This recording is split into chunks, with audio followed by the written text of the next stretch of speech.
Syarat pertama kata Allah, kalau doamu ingin cepat aku jawab, maka setiap aku seru, cepatlah engkau kemudian kerjakan dan jawab itu. Jadi ternyata seruan Allah itu terkait berkelindan dengan pengabulan doa. Jadi ketika ibu diseru oleh Allah, diminta diperintahkan sesuatu oleh Allah, sebetulnya itu kunci untuk mendapatkan jawaban doa kita, Bu. Dipanggil kita, ayo cepat datang ke sini, mau minta apa? Minta, saya kasih. Apa di antara kunci doa itu, Ustaz? Yuk kita lihat. Adalah jawaban dari seruan Allah. Apa di antara seruan Allah itu? Saya beri contoh satu misalnya. Allah perintahkan kita untuk sholat. Bahkan diseru, diingatkan 5 kali dalam sehari. Sholat. Bukankah kita diseru, Bu? Dipanggil 5 kali sehari untuk sholat? Allahu Akbar, Allahu Akbar. Ya? Diingatkan kan? Ayo ingat Allah, ingat Allah, ingat Allah, ingat Allah. Allah Maha Agung, Maha Besar semuanya, dan seterusnya. Perhatikan baik-baik. Apa tujuan Allah menyeru kita dalam sholat? Ternyata bukan ingin memberikan beban ruku dan sujud. Bukan sujudnya yang penting. Karena semua makhluk tidak sujud pun tidak akan menurunkan status Allah sebagai Tuhan. Allah tetap Allah, gak ada ruginya. Yang rugi kita. Ternyata ketika disuruh sujud, disuruh ruku itu, ternyata yang ditunggu itu bukan ruku sujudnya. Allah nunggu, punya masalah apa? Mau minta apa? Karena itu dalam ilmu fikih, ibu buka semua kitab fikih. Salat itu secara bahasa disebut dengan doa. Nama lain dari doa adalah salat. As-salatu hiya doa. Salat adalah doa. Karena itu semua bacaan dalam salat doa semua. Coba lihat.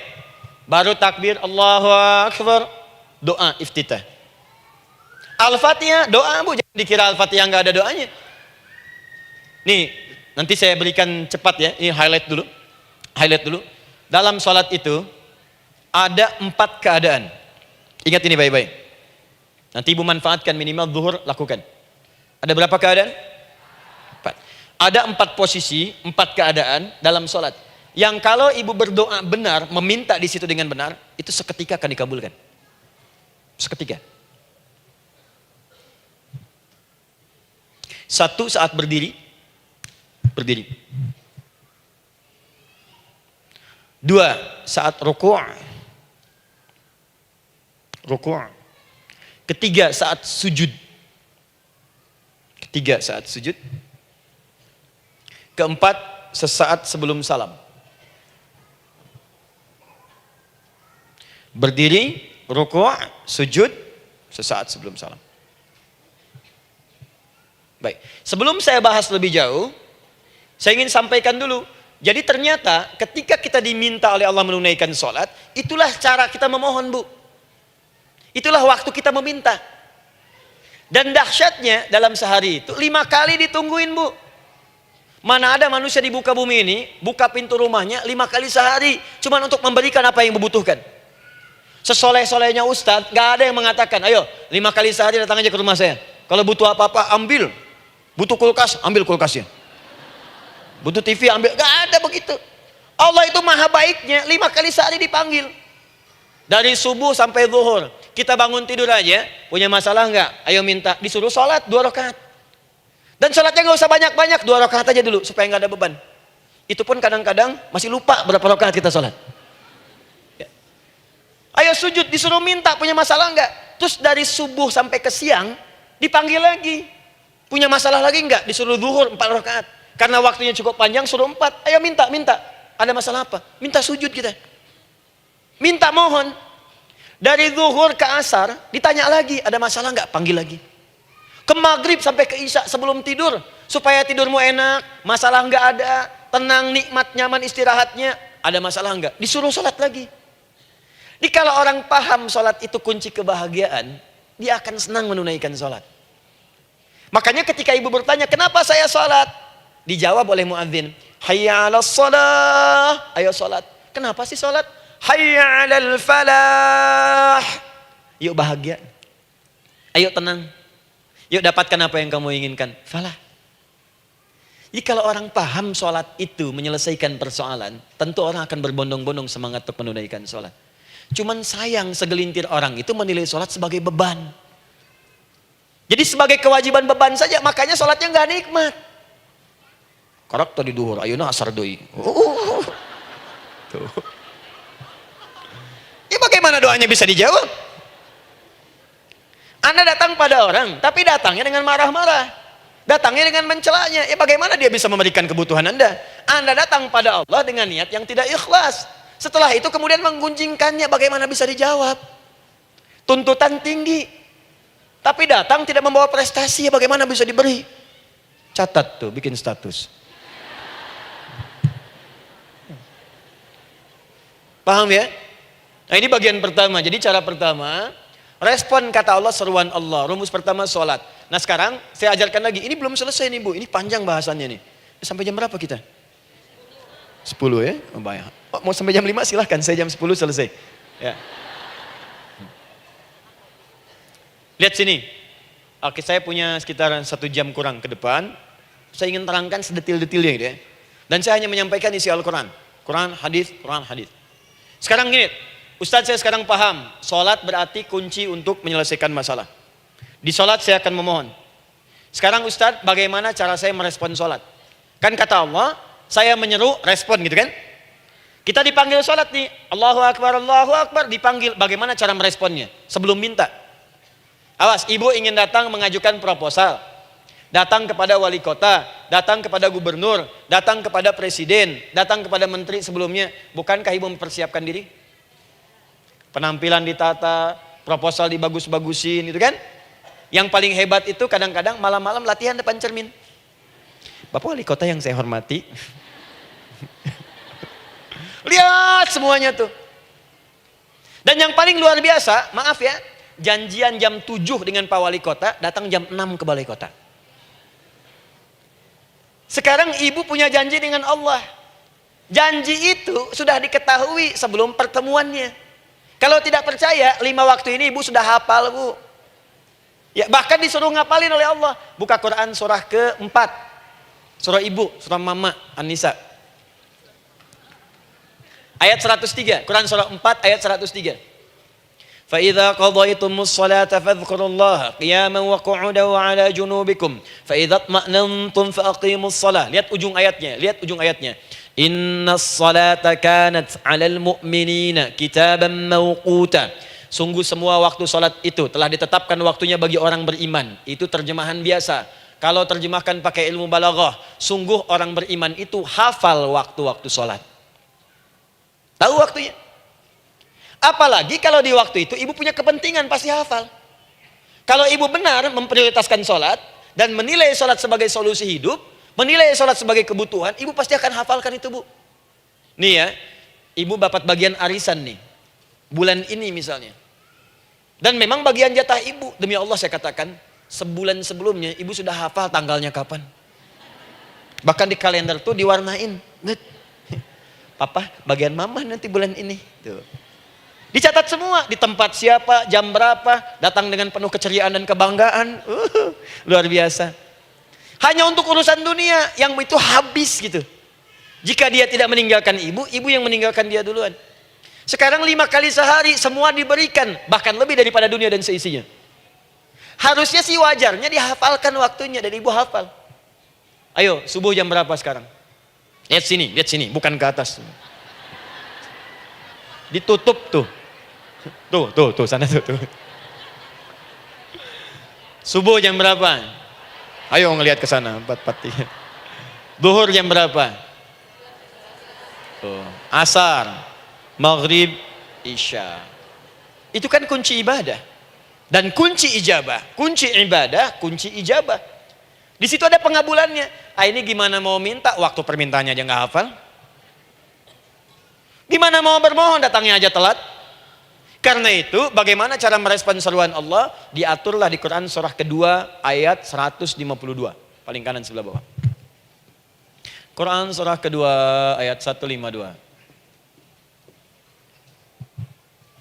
Ibu masih ingat? Bukankah sholat disebut sebagai zikir? Masih ingat? Ya, di surah ke-20 ayat 14. Wa aqimis sholata lidzikri, tunaikan sholat sebagai zikir kepadaku. Sekarang lihat ya. Lihat ketentuan Allahnya. Kalau ibu dipanggil untuk sholat, dipanggil untuk zikir, cepat respon. Ibu cepat respon, Allah pun akan cepat merespon permintaan ibu. Lihat kalimatnya. Fadhkuruni adzkurkum. Fadhkuruni adzkurkum. Kalian mengingat saya, maka saya pun akan ingat dengan kalian. Kalian zikir kepada saya, ingat saya, kata Allah, maka saya pun akan ingat kalian. Di antara makna zikir, salat. Jika ibu salat mengingat Allah dengan cepat, maka Allah pun akan cepat mengingat kita. Contoh.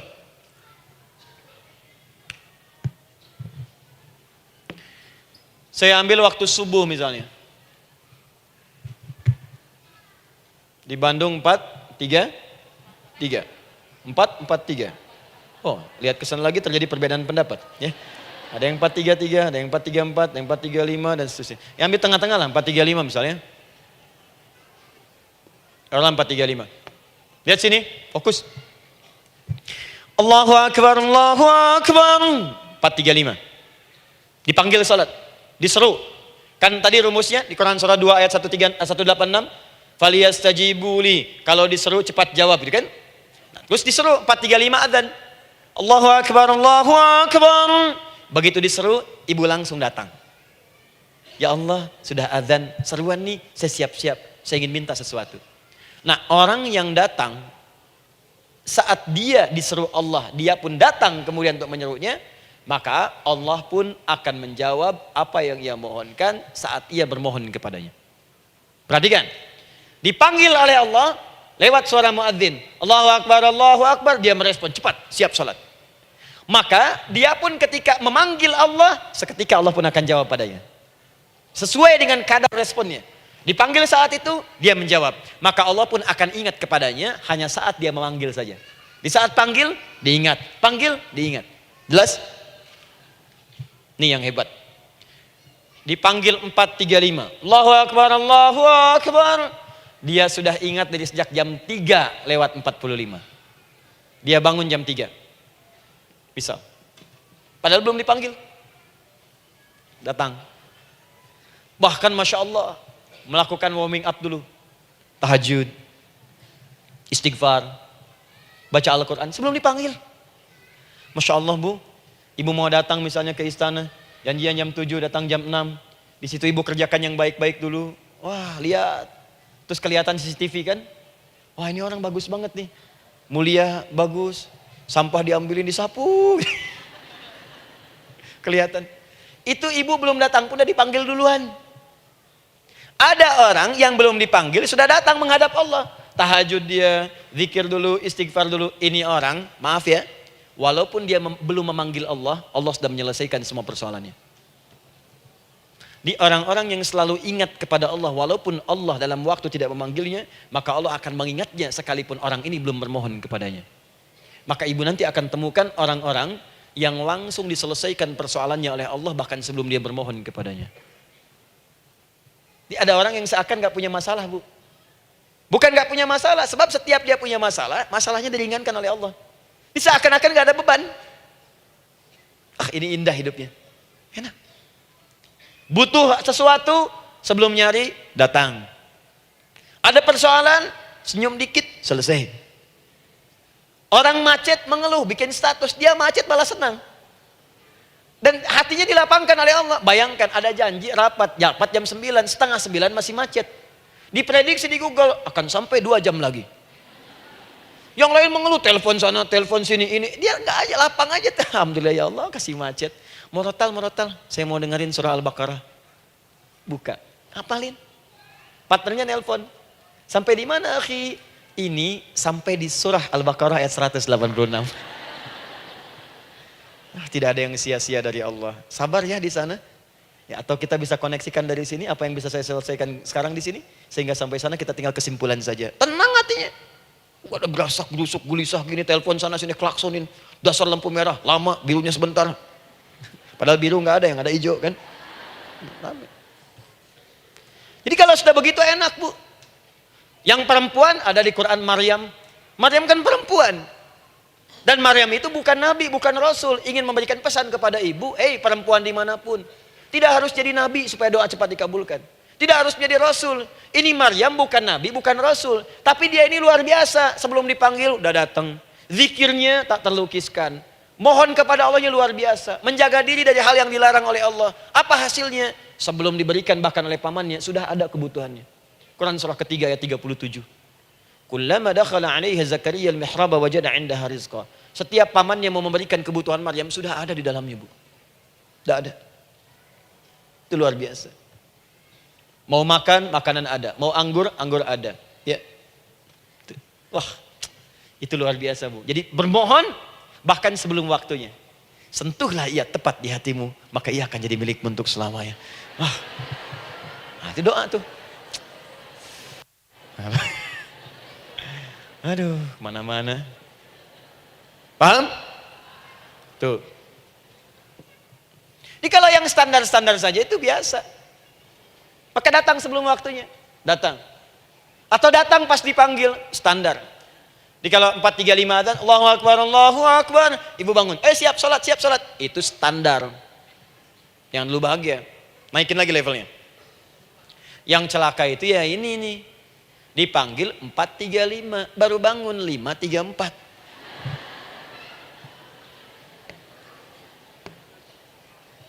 Sholat subuh belum, nuntutnya udah banyak. Ya Allah, kurang apa lagi aku bermohon kepadamu. Sudah aku meminta sekarang, sholat subuh aja belum. Jadi mana keadilannya?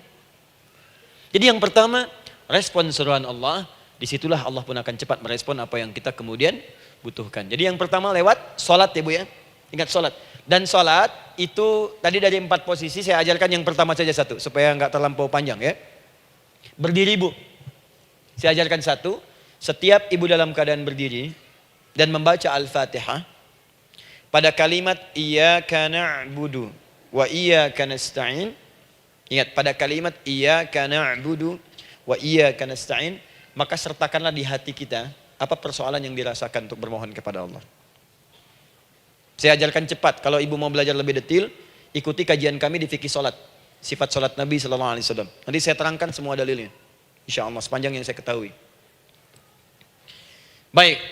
Dasarnya ini, dasarnya Quran surah ketiga ayat 38 sampai 39.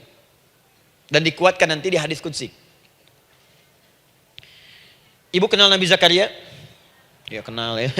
Ya selamat lah Bu. Alhamdulillah.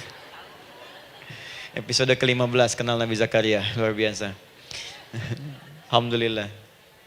Nabi Zakaria punya persoalan, sudah berumah tangga, belum ada keturunan, fisiknya sudah letih, rambutnya sudah memutih. Dan mohon maaf, istrinya divonis monopos dan mandul. Secara medis klinis. Apa yang beliau kerjakan? Sholat. Dalam sholatnya bermohon kepada Allah. Perhatikan permohonannya. Qala rabbi habli min ladunka dzurriyyatan thayyibah. Ya hunalika da'a Zakaria rabbah. Qala rabbi habli min ladunka dzurriyyatan thayyibah. Innaka sami'ud du'a. Ya Allah, aku bermohon kepadamu, anugerahkan aku keturunan. Semua mengatakan aku gak mungkin punya keturunan. Hanya engkau yang tidak punya batas dalam pemberian. Engkau pasti mendengar doa saya. Kalau pada yang maha mendengar tidak mengabulkan juga, lantas kepada siapa lagi aku mesti memohon? Doa ini dipanjatkan oleh beliau dalam keadaan sholat. Sedang berdiri dalam sholatnya. Jadi ibu maaf ya, tolong jangan salah berpikir. Semua nabi dan rasul, orang soleh sebelumnya itu sholat. Cuma kita lebih sempurna gerakan dan jumlahnya. Sempurna. Orang dulu sholat. Nabi Musa sholat. Quran surah 20 ayat 14. Nabi Isa salat. Quran surah 19 ayat 31 sampai 33. Nabi Ismail salat. Quran surah 19 ayat ke-55. Semua salat. Salat. Nabi Zakaria saat punya masalah salat. Dalam berdirinya minta dalam salatnya. Dari mana Ustadz taunya beliau minta dalam berdiri dalam salat? Ayat 39-nya baca. Quran surah ketiga ayat 39. Fanadatul malaika, maka doanya itu dijawab oleh Allah. Datang malaikat menyampaikan jawaban. Wa huwa qaimun yusalli fil mihrab. Sedangkan beliau masih berdiri dalam salatnya di mihrab. Masih berdiri dalam salat. Salat. Di dalam salat itu minta. Makanya semua bacaan salat itu permintaan isinya. Dan dikabulkan oleh Allah. Anallaha yubashshiruka bi Yahya. Allah kasih kabar gembira, engkau akan punya anak, langsung namanya dari Allah Yahya. Artinya hidup. Yang mustahil menurut manusia, lahir dari rahim seorang perempuan yang divonis monopos dan mandul menurut medis, kata Allah tidak ada yang mustahil bagiku, lahir dan hidup dia, Yahya. Kapan terjadinya? Sedang sholat. Kapan saat sholatnya? Berdiri. Nah yang paling menarik Bu, Umatnya Nabi Muhammad SAW ditunggu oleh Allah 5 kali dalam sehari. Dan dimintakan sebelum sholat untuk menyiapkan permohonannya. Maka turunlah Quran surah kedua ayat ke-45. Ibu lihat ayatnya. Wasta'inu bis-sabri was-salah. Bahkan ditegaskan lagi di Quran surah kedua ayat 153. Paling kanan sebelah bawah. Ya ayyuhalladzina amanu ista'inu bis-sabri was-salah. Yang pertama, nggak pakai panggilan iman. Wasta'inu, kata Allah, hei, kalau kamu punya masalah, jangan mengeluh, jangan berkeluh kesah, jangan terlampau banyak gelisah, cepat siapkan dirimu untuk menunaikan sholat. Siapkan permohonanmu, minta kepada aku lewat sholat. Kalau belum yakin, disebutkan imannya. Ya ayyuhalladzina amanu, hei orang-orang yang masih merasa punya iman, katanya punya iman. Jadi kalau ibu nggak mau minta lewat sholat, dipertanyakan imannya. Kamu punya iman gak? Kata Allah. Yakin gak dengan saya? Kalau punya masalah jangan mengeluh. Datang pada saya minta. Lewat sholat, saya panggil sholat minta. Kalau masih merasa punya iman. Tuh, iman kita tuh dipertaruhkan di situ. Nah sekarang, saya berikan rumus bahasanya. Allah memanggil kita dengan bentuk jama, perintah jama. Wasta'inu, wasta'inu. Itu bentuk perintah. Wasta'inu, bentuk perintah.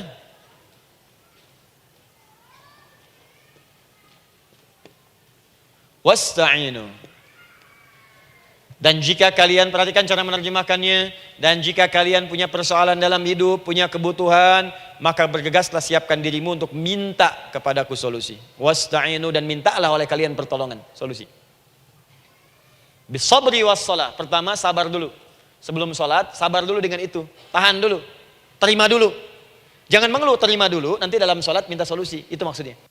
Punya masalah sekarang jam 9 lewat. Sabar, tahan dulu. Koreksi diri, istighfar. Nanti zuhur minta. Atau duha sekarang sholat. Datang ke masjid, sholat duha minta. Tahiyatul masjid minta sekarang. Sabar. Ini sabar, terima dulu. Jangan mengeluh, sabar. Ingat, terima, sabar. Karena Allah mustahil memberikan ujian masalah kalau kita tidak sanggup menerimanya.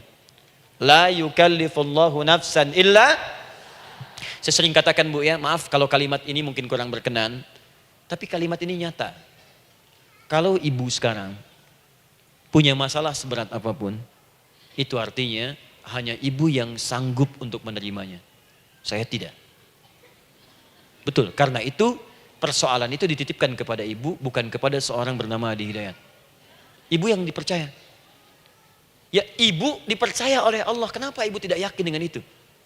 Karena cuma ibu yang bisa mengatasi. Ibu yang mampu, saya tidak. Karena itu dititipkan pada ibu. Kaidahnya la yukallifullahu nafsan illa wus'aha. Allah nggak akan berikan beban ujian masalah kalau dia nggak mampu. Artinya kalau saya nggak mampu, saya nggak dikasih. Ibu mampu, ibu diberi. Jangan mengeluh. Kenapa mesti saya ya Allah? Kamu mampu. Ya Allah, why me? Why not? Kamu yang bisa.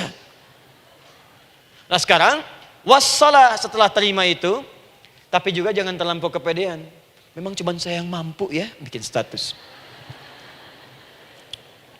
Kemudian sholat, kita akan katakan, ya Allah, Engkau perintahkan saya untuk minta tolong. Sekarang saya akan minta kepadamu. Lalu kita katakan, maaf ya Allah, saya sekarang punya masalah, saya ingin bermohon kepadamu, saya ingin minta kepadamu ya Allah. Saya mohon ya Allah. Maaf Bu ya, maaf ya, sebentar. Ibu kalau punya masalah sedikit atau banyak? Banyak. Yang punya masalah ibu saja atau anak juga punya masalah? Kadang-kadang, bukankah anak yang punya masalah ibu yang minta? Bukankah suami yang punya persoalan ibu yang bermohon? Kan? Karena itu, kalau kita ingin memohon kepada Allah dengan persoalan yang kompleks mewakili yang banyak, maka pertama, kalimatnya diawali dengan huruf na. Berarti kami, kita, semua. Jelas ya?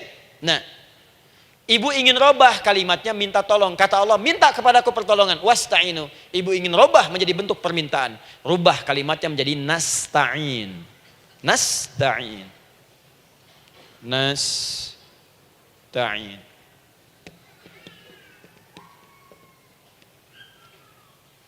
Wasta'inu nasta'in. Minta kepada siapa tadi? Allah. Boleh minta kepada selain Allah? Tidak. Hanya kepada Allah saja? hanya kepada Allah saja, hanya kepadamu ya Allah, tidak kepada yang lain, maka kalimatnya menjadi iyyaka. Iyyaka. Hanya kepadamu saja ya Allah. Engkau berjanji kalau ada masalah minta aku berikan. Sekarang hanya kepadamu saja ya Allah aku bermohon. Maka kalimatnya namanya iyyaka nasta'in. Sekarang saya tanya kepada ibu, apakah dalam sholat ibu membaca kalimat iyyaka nasta'in? Tuh. Saya mau tanya, ibu bacanya saat ruku atau saat sujud? Berdiri. Gak ada orang ruku baca kalimat ini. Allahu Akbar, iyyaka na'budu wa iyyaka nasta'in. Berdiri. Iyyaka na'budu wa iyyaka. Nah, sekarang saya bacakan hadis qudsinya. Tersambung dari Nabi sallallahu alaihi wasallam. Qala Rasulullah sallallahu alaihi wasallam, qala Allah azza wa jalla. Allah langsung yang berfirman lewat hadis qudsi. Perhatikan bahasanya. Qasamtus shalah baini wa baina 'abdi. Saya bagi dalam salat itu dua bagian, antara hak aku dan hak hambaku. Wali 'abdi ma sa'ala. Dan jika benar hambaku menunaikan kewajibannya dengan baik, menjaga hak-hak aku, maka pada saat itu apapun yang dia minta dalam salat aku akan berikan. Apapun. Kapan itu terjadi? Perhatikan kalimatnya. Idza qala al-'abdu, kalau hamba mulai membaca dalam salatnya, alhamdulillahi rabbil alamin.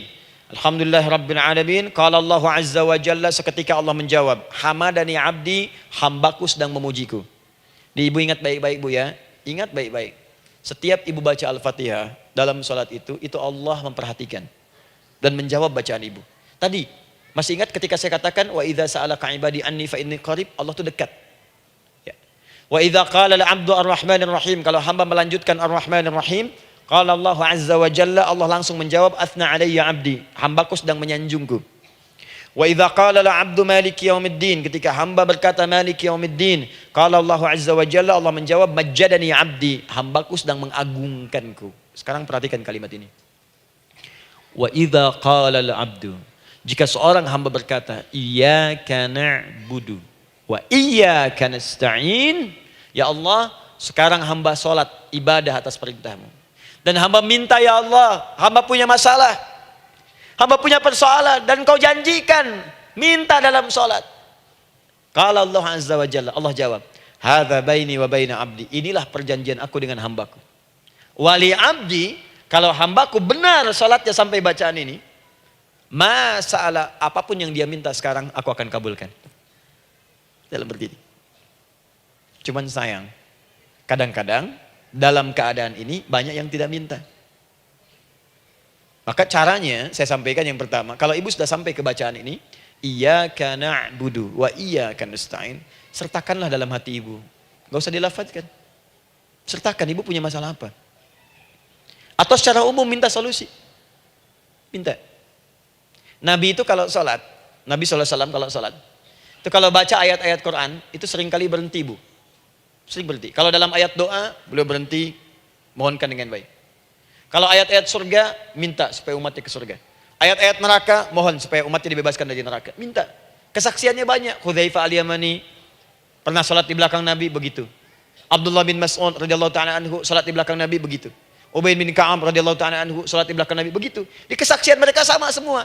Makanya seringkali itu nggak sadar, enak salat dengan Nabi itu. Nyaman. Kalau baca ayat surga seakan-akan pengen cepat ke surga. Kalau baca ayat doa berdoa, jadi nggak sadar. Rakaat pertama 100 ayat aja Al-Baqarah. Ya, kadang-kadang lewat ke Ali Imran. Pernah rekornya 5 juz 4 halaman, An-Nisa ayat 176 baru berhenti. Ya, walaupun besoknya nggak pada ikutan lagi. Ya. Karena merasa ini kapan rukunya gitu, sekarang atau nanti, sekarang atau nanti. Tapi enak. Nah saya ajarkan satu hal, kalau kita sampai pada bacaan Al-Fatihah tadi, jeda sejenak Bu, rasakan itu, minta. Minta. Setelah itu Allah ajarkan satu lafaz, kalau lafaz ini benar dibacakan oleh ibu, benar dibacakan, maka seketika doa akan dijawab. Langsung dikabulkan. Apa bacaan itu? Nah, nanti dalam pelajaran selanjutnya kita akan bahas ya, insya Allah. Masih ada waktu? Oh ya, kalau masih kita bahas ya. Masih. Ada sesi mau jawab pertanyaan dulu, diskusi dulu, atau saya teruskan sebentar? Teruskan ya. Baik, kalau kita sampai jam 10, saya jeda sampai ke 9.45. Jadi 15 menitnya kita bisa diskusi ya. Baik. Apa lafaz yang kita bisa mohonkan? Teruskan ayatnya. Ihdinas siratal mustaqim. Ihdinas siratal mustaqim. Ihdinas siratal mustaqim. Ini Bu, nanti Ibu lihat dalam kajian tafsir yang kami sampaikan. Juga dalam kajian fikih salat saya bahas dengan detail. Di sini singkat saja, singkat padat. Ihdina itu, ya Allah berikan kami hidayah. Berikan kami jalan. Berikan kami petunjuk. Tunjukkan kami jalan yang lurus. Kalimat ihdina asalnya dari kata hidayah. Hidayah, jamaknya hudan. Ihdina, berikan kami hidayah. Berikan kami hudan. Kalau tunjukkan kami jalan yang lurus, itu terjemahan Bu. Terjemahan. Kalau Ibu ingin makna tafsir per huruf, per kalimat, bahkan per harokat, itu semua ada maknanya. Karena semua kalimat Quran itu mukjizat. Ihdina dari kata hidayah, hudan. Berikan kami hidayah. Hidayah dalam bahasa Arab itu banyak maknanya. Bisa solusi dari semua persoalan. Bisa jalan menuju kemudahan. Bisa kesuksesan. Bisa petunjuk. Banyak. Kalau dikumpulkan namanya hudan. Hudan. Makanya Al-Quran disebut hudan. Karena di Quran ada semua. Solusi ada, petunjuk ada, kemudahan ada. Dzalikal kitabu la raiba fi hudal. Al-Quran hudan. Syahrul Ramadan alladzi unzila fihi al-Quran hudan linnas. Isi Quran semua hudan. Di situ ada solusi. Di situ ada petunjuk. Di situ ada kemudahan. Kalau kita ingin minta semua itu, kalimatnya dikatakan fi'il amr lit talab. Permohonan dalam bentuk kalimat permintaan. Ihdina, berikan kepada kami hudan. Kalau sudah mengatakan ihdina artinya minta solusi, minta kemudahan, minta petunjuk. Jadi ketika Ibu mengucapkan kalimat ihdinas siratal mustaqim, itu artinya ya Allah berikan kepada kami solusi dari masalah yang sedang saya hadapi. Berikan petunjuk dari persoalan yang sedang saya jalani. Berikan kemudahan ya Allah dari kesulitan yang tengah saya hadapi. As-siratal mustaqim, yang lurus, yang gampang. Karena jalan yang gampang itu lurus, gak berkelok Bu. Langsung ke tujuan. Saya mau ke sini jalannya belok-belok, gak langsung kan gak enak. Ibu mau ke satu undangan, jalannya belok sini, belok sini, belok sini, belok sini. Kelokan 9, kelokan 7, kelokan 8. Ya. Kan rasanya berliku. Ibu ingin mendapatkan solusi, tapi dilempar-lempar. Ke sini dulu, berkelok. Sini dulu, sini dulu, sini dulu. Kenapa gak Ibu lurus dapatkan langsung? Dalam bahasa Arab, apalagi kalimat yang fasih, mendapatkan sesuatu dengan gampang, dengan mudah. As-siratal mustaqim, lurus ke tujuan, cepat, mudah. Apalagi ke surga nanti, tunjukkan kami jalan yang lurus, yang benar, hak dari Allah dan mudah didapatkan. Itu maksudnya. Ini bukan sekedar tunjukkan jalan yang lurus, solusi yang mudah, yang gampang, yang cepat. Paham di sini ya? Seperti orang-orang dulu mendapatkannya. Siratal ladzina an'amta 'alaihim. Seperti orang dulu mendapatkan semua kenikmatan ketika mereka bermohon kepadamu ya Allah. Siapa mereka? Ada 4 golongan disebutkan di Quran surah keempat ayat 69. Ada para nabi, orang-orang jujur siddiqin, para syuhada dan orang-orang soleh. Ya, wa may yuti'illaha wa rasul fa ulaika ma'al ladzina an'ama Allahu 'alaihim minan nabiyyina was-siddiqina wasyuhada was-shalihin. Para nabi dulu berdoa, ya Allah, saya ada masalah dikabulkan. Kita minta ya Allah, sekarang saya berdoa, tolong kabulkan seperti nabi-nabi dulu dikabulkan. Nabi Ayub sakit berdoa dikabulkan. Kita sakit dikabulkan. Nabi Ibrahim ada ujian dikabulkan. Nabi Ibrahim punya ujian dengan anak. Kita ada ujian dengan anak, minta dikabulkan. Anak-anak berselisih, ada yang dendam, yang iri. Seperti anaknya Nabi Yakub. Nabi Yakub berdoa dikabulkan, kita minta dikabulkan. Ada syuhada, berdoa dikabulkan, kita minta dikabulkan. Orang soleh berdoa, minta dikabulkan, kita minta dikabulkan. Ya Allah, seperti engkau kabulkan doa orang-orang dulu yang melahirkan nikmat, mohon kabulkan kami yang minta sekarang dan mendapatkan kenikmatan itu. Itu maksudnya. Ya, siratal ladzina an'amta 'alaihim. Siapa an'amta 'alaihim di sini? Ulaikal ladzina an'amallahu 'alaihim. Sama persis kalimatnya. Minan nabiyyina was-siddiqina wasyuhada'i was-shalihin. Jadi jangan diartikan sebatas terjemahan. Walaupun di musim haji sekarang itu bisa dipakai. Saya tugas 2010 di Mekah. Ada jemaah kesasar, lupa maktab. Kemudian ingin balik, nggak tahu jalan. Dia ketemu askar. Askar nggak bisa bahasa Indonesia, dia nggak bisa bahasa Arab. Tapi dia hafal Al-Fatihah. Datang kepada askar, dia tunjukkan gelangnya. Pak, ihdinas siratal mustaqim. Tunjukkan saya jalan yang lurus. Bikin gelang. Askar nggak bisa bahasa Indonesia. Dikasih bahasa Arab gak paham-paham. Tapi askar ini pun cerdas. Dia tunjuk, dia lihat gelangnya, oh maktab sana. Siratal ladzina an'amta 'alaihim ghairil maghdubi 'alaihim waladdallin. Lurus, jangan belok-belok. Kalau belok nanti engkau tersesat atau dicaci maki orang. Maghdub ya dicela orang. Dhalin tersesat, kan? Jangan dicela, jangan sesat, lurus. Tapi kalau dalam berdoa dalam sholat minta di hati hadirkan. Jelas ya? Nah itu posisi pertama. Jadi pertama minta lewat sholat. Yang kedua cepat rajin istighfar bu. Saya cepat ya, rajin istighfar. Saya ada 7 menit lagi. Ibu rajin istighfar. Astaghfirullah, astaghfirullah, astaghfirullah, astaghfirullah. Itu yang paling singkat. Astaghfirullahaladzim, astaghfirullahaladzim, astaghfirullahaladzim. Itu yang menengah. Astaghfirullahaladzim, alladzi la ilaha illa huwal hayyul qayyum wa natubu ilaihi. Astaghfirullahaladzim, alladzi la ilaha illa huwal hayyul qayyum wa natubu ilaihi. Astaghfirullahaladzim, alladzi la ilaha illa huwal hayyul qayyum wa natubu ilaihi. Itu yang cukup panjang. Ibu rajin istighfar. Orang yang rajin istighfar itu diantara yang disebutkan dalam riwayat-riwayat adalah orang-orang yang cepat dijawab doanya. Hanya dengan istighfarnya. Jadi dia tuh punya keinginan, dia nggak katakan. Jadi keinginan di benaknya dia, terus dia istighfar. Astagfirullah, astagfirullah, astagfirullah. Itu kalau benar rajin istighfar, seketika dikabulkan. Cepat. Ada seorang yang hidup, ini tukang roti. Di zaman Imam Ahmad bin Hanbal. Saya pernah kisahkan ini di beberapa keadaan. Orang ini itu ahli istighfar. Jadi maaf ya bu ya, bukan istighfarnya pas ada keperluan aja, bukan. Ada ta'lim ustaz tadi, sab pertama astagfirullah, astagfirullah, astagfirullah, bukan. Besok ada arisan, astagfirullah, astagfirullah, bukan. Jadi bukan ada keperluan, istighfar bukan. Orang ini membiasa istighfar. Jadi setiap mengerjakan apapun dia istighfar. Mau minum, bismillah, astagfirullah, astagfirullah. Dia setiap buka adonan, astagfirullah, astagfirullah. Nah satu ketika, Imam Ahmad itu nggak tahu kenapa, pengen datang ke daerah itu. Ya kalau misalnya ibu tinggal di Cicahem, misalnya kan Imam Ahmad tiba-tiba pengen ke Cicahem aja. Terus karena lelah, mampir ke masjid. Istirahat di dalam masjid. Tiba-tiba kata penjaga masjidnya, DKM-nya, marbotnya, ya Syekh, idhab, pergi, gak boleh tiduran di sini. Kata Imam Ahmad, saya kan cuma numpang istirahat, gak boleh keluar. Dan dia gak tahu kalau itu imam besar. Dan Imam Ahmad itu sudah populer bu, sangat famous, familiar. Cuman orang kan gak pernah lihat wajahnya, dulu kan gak ada Facebook, gak ada Instagram, gak ada handphone, gak ada apa-apa. Jadi kalau orang terima Ahmad, ya Ahmad aja kemana-mana. Oh no, Imam Ahmad, Imam besar, Imam Syafi'i, Imam besar. Tapi gak pernah lihat. Sekarang kan udah kelihatan. Ya, udah kelihatan, sekarang banyak. Makanya orang dulu tuh senang begitu tahu, dikasih tahu, Nabi aja ke Madinah bu. Gak ada yang tahu kalau itu Nabi Muhammad, kalau belum pernah lihat. Karena beliau di bawah, Abu Bakar di atas. Abu Bakar kan naik kan, untanya Nabi. Nabi Muhammad pas di bawah gantian tuh di jalan. Orang mengira yang di atas unta Nabi Muhammad. Padahal Nabi Muhammad yang jalan kaki, gak kelihatan. Makanya responnya boleh ketika tahu Nabi senang luar biasa. Minta doa, minta ini, minta itu. Orang sekarang tidak. Karena sering banyak lihat di TV, media sosial, begitu ketemu minta foto.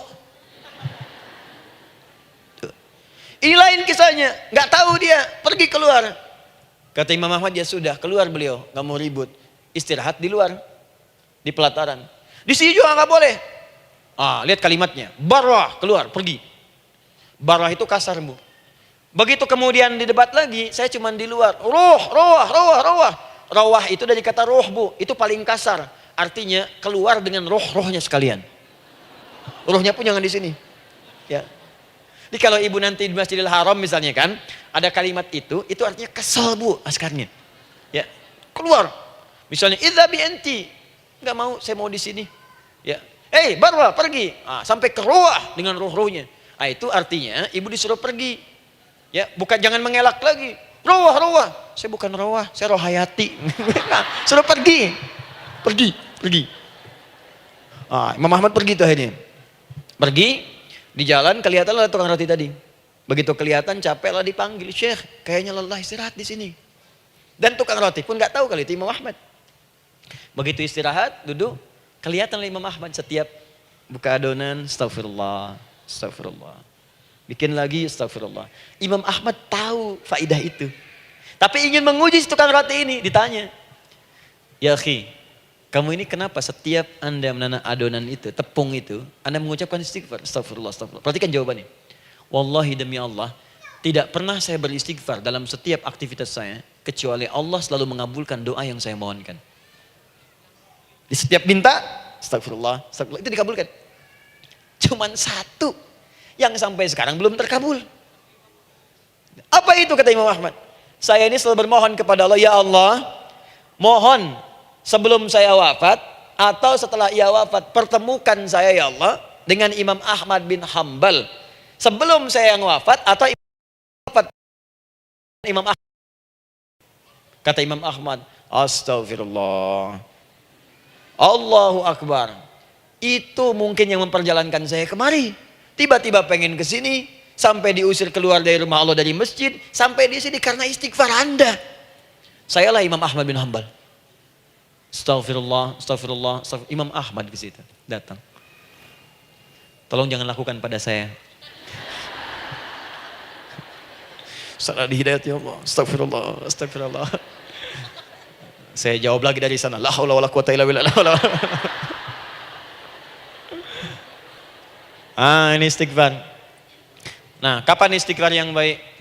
Istighfar yang baik dilakukan setelah tahajud sebelum fajar. Saya ulang ya. Setelah tahajud sebelum fajar. Dalilnya Quran surah ke-51 ayat 18. Baca dari ayat 15 sampai 18-nya. Jadi ibu kalau mau seperti itu, rajin tahajud dulu bu. Tahajud. Setelah itu biasakan istighfar. Itu latihan dulu, itu baru latihan. Ingat ya, istighfar menjelang fajar di waktu sahar, itu baru latihan. Astagfirullah, astagfirullah, astagfirullah. Nanti kalau sudah banyak latihan, ibu akan refleks. Mau duduk masuk mobil, astagfirullah. Duduk mau makan, astagfirullah. Ya, kadang-kadang ibu mau ambil handphone, astagfirullah. Itu refleks di lisan kita keluar. Ahli istighfar itu nggak direncanakan keluar di lisannya. Astagfirullah, astagfirullah, astagfirullah. Kalau sudah seperti itu, berbahagialah. Karena apapun kadang ibu inginkan, sepanjang itu ibu butuhkan, seketika dikabulkan. Ya. Yang ketiga, yang terakhir. Sudah 9:45, boleh sedikit? Ya, yang terakhir ya, terakhir. Jangan khawatir, setelah ini selesai. Jangan khawatir. Yang ketiga, ini amalan yang paling dahsyat. Jadi yang pertama minta dikabulkan. Yang kedua baru istighfar dikabulkan. Yang ketiga nggak ngapa-ngapain dijawab. Artinya baru terbersit, ada keinginan jawab seketika.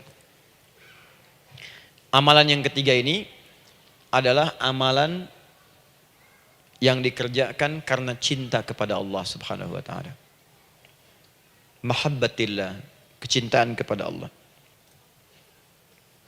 Amalan yang dikerjakan karena cinta kepada Allah Subhanahu wa taala. Amalannya mencintai Allah. Beda bu.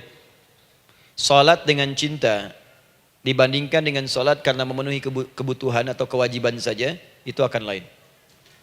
Ibu kalau benar-benar mencintai Allah, maka dalam salat pun persiapannya akan beda. Saya beri contoh gini ya. Dari pakaian akan lain kata Al-Quran. Quran surah 7 ayat 31. Ya bani Adam khudhu zinatakum inda kulli masjid. Hei anak cucu Adam, kalau ada panggilan dari masjid, kenakan pakaian terindahmu. Di orang-orang yang mencintai Allah saat akan sholat, dia akan perhatikan dari pakaiannya. Jauhkan dari yang haram. Terus cari yang paling baik yang dia kenakan. Gak akan sembarangan. Kalau ibu pakai mukena juga cari mukena yang paling indah. Bukan karena pengen dilihat orang. Karena ingin Allah menyaksikan sholat ibu dalam keadaan yang sempurna. Wudu tuh hati-hati gitu. Quran surah ke-5 ayat ke-6. Ya ayyuhalladzina amanu idza qumtum ila shalah faghsilu wujuhakum wa aydiyakum ilal marafiq wamsahu bi ru'usikum wa arjulakum ilal ka'bain. Jika ada orang beriman mencintai Allah, mau salat dia mau wudu, wudunya enggak akan sembarangan, Bu. Cuman basuh. Ya, bagian kepala juga harusnya kepala, dia rambut, takut selesai. Sampai ke kaki cuma disodorkan di keran, beres. Itu sih anak kecil juga bisa. Orang ini lain. Dia akan pelan-pelan dilihat secara sempurna. Hati-hati, kerjakan karena Allah, karena ingin baik. Kalau orang sholat hanya kebutuhan saja, maka yang penting dia takbir sampai salam selesai. Tapi ini tidak, dia akan pelajari bagaimana Nabi mengajarkan sholat yang benar. Bagaimana bacaan saya benar. Dia belajar ngaji supaya benar bacaan Fatihahnya. Dia belajar dengan baik supaya khusyuk di dalam salatnya. Dia pahami satu-satu. Apa artinya Allahu Akbar? Apa artinya Subhana Rabbiyal Azim? Apa artinya Subhana Rabbiyal A'la? Apa artinya Sami Allahu liman hamidah? Dipahami. Di begitu dia salat baru takbir sudah paham isinya. Jika ada orang seperti ini, dia mengerjakan apa yang Allah perintahkan karena cinta dengan Allah. Dia berzakat karena ingin mencintai Allah. Dia berinfak karena cinta dengan Allah, bukan karena uangnya. Pokoknya kalau orang cinta itu, Bu, setiap pecinta dia akan memberikan apapun pada yang dicintai. Walaupun tak diminta. Dan pecinta itu sifatnya, kalau yang dicintainya senang sesuatu, akan otomatis ikut senang. Ibu misalnya senang ya dengan pasangan sebelum menikah. Pasangan senang kucing, ibu akan terpaksa senang kucing. Ibu cinta dengan anak, semua akan diikuti apa yang diinginkan. Seperti itu, cinta itu butuh pembuktian.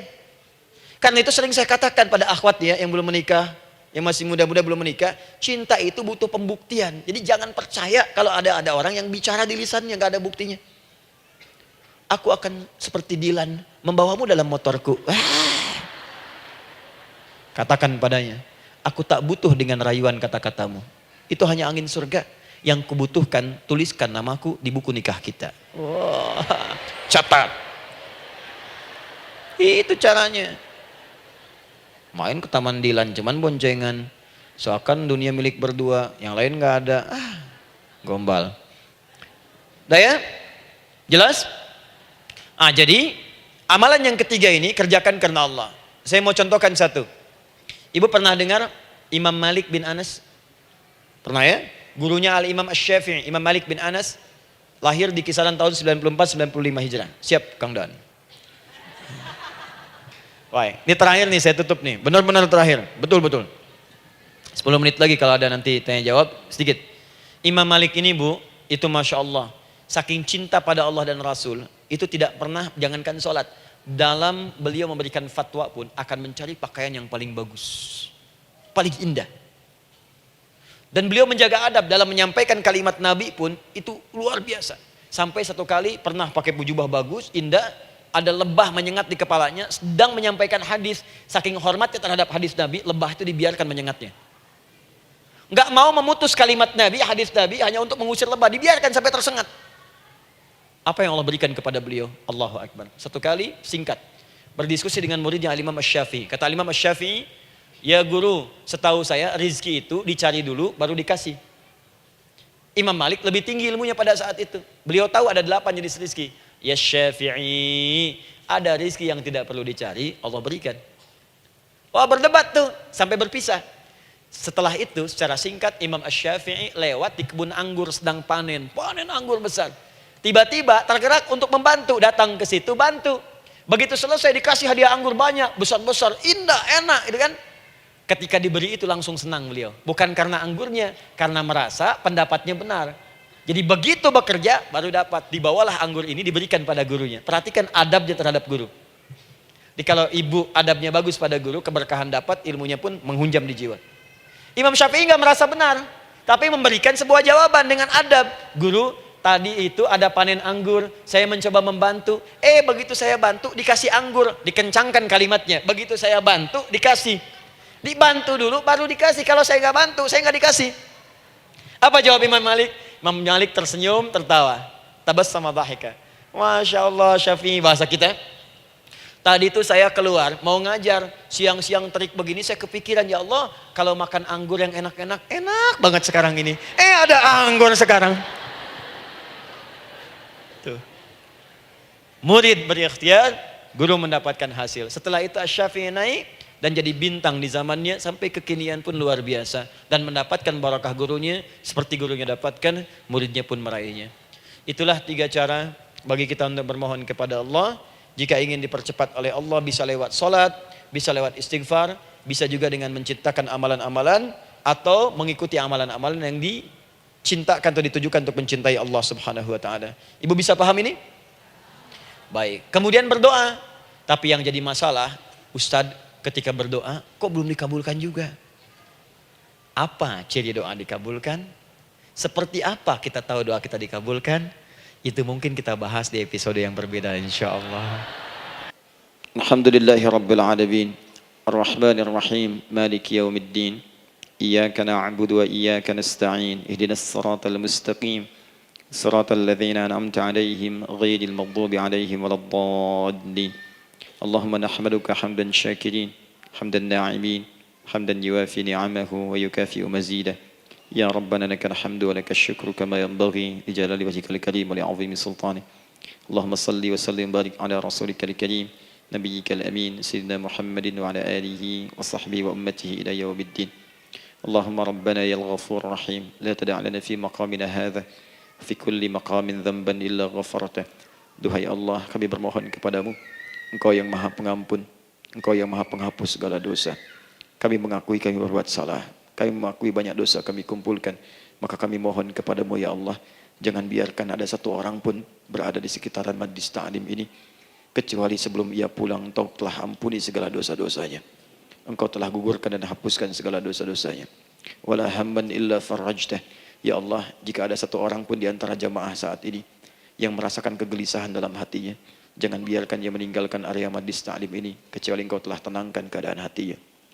Allahumma wala maridan illa syafaitah.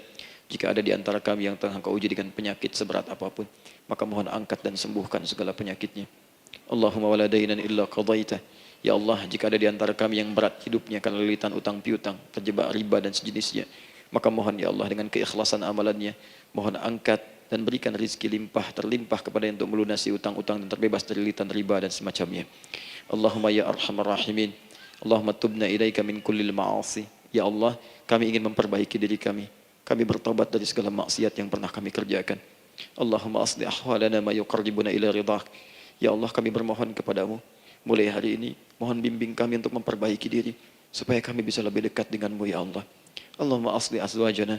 Ya Allah, kami mohon, sayangi dan perbaiki ya Allah, akhlak suami-suami kami. Ya Allah, mohon bimbing suami-suami kami jadi suami yang baik, membimbing keluarga menjadi keluarga yang saleh. Allahumma ya Allah, Allahumma arsyad wa asli ya Allah azwajana, zawjatina. Ya Allah, demikian dengan istri-istri kami ya Allah. Jadikan mereka perempuan-perempuan yang salihah, bimbing menjadi ibu-ibu yang baik. Allahumma abnana, auladana, dzurriyyatina. Allahumma aslih lahum ya arhamar rahimin yakunu salihin, liyakunu su'ada fid dunya wal akhirah. Ya Allah, anak-anak kami, cucu-cucu kami khawatir berpisah dengan mereka di akhirat nanti. Kami mohon ya Allah, jika memang ada maksiat yang mereka kerjakan karena dosa-dosa kami mohon ampun ya Allah. Perbaiki anak-anak kami, bimbing cucu-cucu kami ya Allah. Jadikan mereka anak-anak saleh, anak-anak yang bisa memberikan mahkota kepada kami di akhirat ya arhamar rahimin. Kami malu dengan anak orang lain yang telah hafal Al-Quran. Kami malu dengan anak orang lain yang telah mampu tahajud.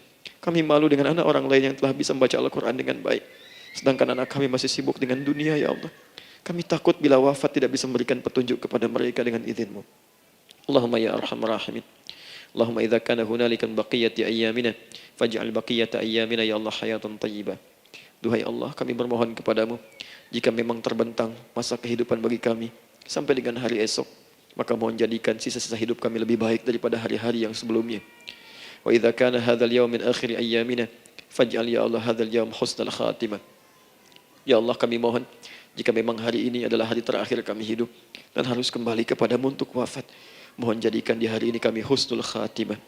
Allahumma qawwi lisanana ila kulli kalimat at-tauhid la ilaha illallah Muhammadur Rasulullah. Ya Allah, kami mohon, jika kelak kami akan wafat, ringankan lisan kami untuk mengucapkan kalimat tauhid la ilaha illallah Muhammadur Rasulullah. Wa ajib kalimatan bi qaulika ya ayyatuhan nafsul mutmainnah irji'i ila rabbika radiyatan mardiyah fadkhuli fi ibadi wadkhuli jannati. Ya Allah, kami mohon kelak nanti dalam sakaratul maut nanti, jika kami bermohon kepadamu dengan kalimat tauhid la ilaha illallah, mohon jawab kalimat kami ya Allah dengan panggilanmu yang indah. Ya ayyatuhan nafsul mutmainnah, hai jiwa yang sudah tenang, irji'i ila rabbika radiyatan mardiyah. Hai cepat pulang menghadap kepada Rabbmu. Hai cepat pulang menghadap kepada Rabbmu. Hai cepat pulang menghadap kepada Rabbmu. Aku ridha dengan semua amalmu, engkau pun akan ridha dengan semua pemberianku. Adkhuli fi ibadi wadkhuli jannati. Engkau aku masukkan dalam golongan hambaku, aku siapkan surga untuk menyambutmu. Allahumma ishtaqna bi Rasulillah sallallahu alaihi wasallam. Ya Allah, kami rindu sekali dengan Rasulullah sallallahu alaihi wasallam. Lam na'ish ma'ahu fil hayat wa lam narahu fil manam. Kami belum pernah hidup bersama beliau di dunia, tidak mampu menatapnya di alam mimpi. Maka mohon ya Allah, Jangan biarkan kami berpisah dengan Rasulullah di akhirat nanti ya Rabbal Alamin. Jumpakan kami dengan Rasulullah di Taman Firdaus yang paling indah. Allahumma ya arhamar rahimin. Allahumma rizqil yusra ya Allah. Likulil hujjaj. Ya Allah, anugerahkan kemudahan, kelapangan kepada para jemaah haji yang berhaji tahun ini ya arhamar rahimin. Allahumma taqabbal minhum ya Allah hajjahum, sa'yahum sa'yan mashkura, wa dhanbahum dhanban maghfura, wa tijaratahum tijaratan lan tabur. Ya Allah, jangan sia-siakan pengorbanan fisik mereka, biaya mereka, waktu mereka, tenaga mereka, emosi mereka. Terima haji mereka ya Allah. Jadikan sa'i mereka berhasil, tawaf mereka benar, jadikan seluruh manasik yang Kau ridhai ya arhamar rahimin. Allahumma ya Allah, rizqan hasanan tayyiban liyahujju kulla man lam yahujj ya arhamar rahimin. Ya Allah, bagi kawan-kawan kami, kerabat kami, saudara kami, tetangga kami yang belum berhaji, maka anugerahkan kemudahan bagi mereka untuk berhaji ya Allah. Anugerahkan kelapangan untuk berhaji ya Allah. Sekalipun memang tidak terbuka kesempatan itu, maka mohon anugerahkan sifat mabrur kepada kami sekalipun tidak mendapati ibadahnya. Allahumma ya arhamar rahimin. Allahumma rizqna ya Allah nikmatan salihah. Ya Allah, anugerahkan kepada kami nikmat untuk menjadi orang saleh di dunia dan kembali kepadamu di akhirat dalam keadaan saleh. Alhiqna bis salihin ma'al ladzina an'amta 'alaihim minan nabiyyin was-siddiqin wasyuhada was-salihin wa hasuna ulaika rafiqa.